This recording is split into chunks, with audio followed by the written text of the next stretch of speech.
Jesus is not the real name. That's a fabricated name. You know his name's not Jesus, right? If you go back to where Jesus was walking the earth and you walked around and said, "Where's Jesus?" nobody would know what you're talking about. Now this is the sickness the Christian has. He wants to translate names of people.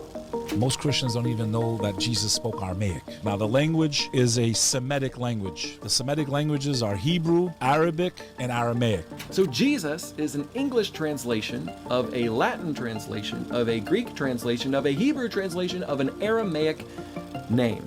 The name Jesus is not his actual name. This is accepted by Christians and non-Christians alike. What was his actual name? And what did his disciples and his earliest followers actually call him? But more importantly, why are names in the Bible purposefully translated? Here is Sheikh Deedat explaining. Now this is the sickness the Christian has. He wants to translate names of people, which you have no right to do. Look, Jesus. You know Jesus' name was not Jesus. I've been talking whole night. I keep on saying Jesus, Jesus, but that was not his name. When he was born, his mother named him Esau. In Arabic, Isa. Hebrew, Esau. Classical Hebrew, Yeshua. Then where does Jesus come from? It comes from the Latinized Hebrew word. Latinized, they want to make it sound like Roman or Greek, not Jew. Esau sounds Jew, Yahudi.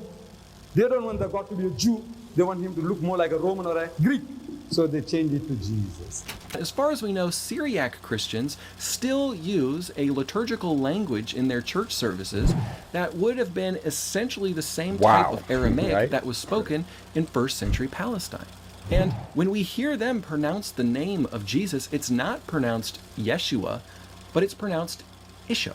Because his name was given to us over 7,000 times. But then at some point in time, way back in about 383 AD, they translated it and they were told not to use the name anymore. One of the 10 commandments is, "Thou shalt not take the Lord's name in vain."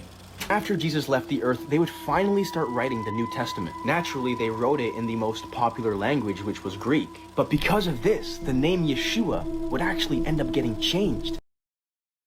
I love this video because it highlights a lot so quickly.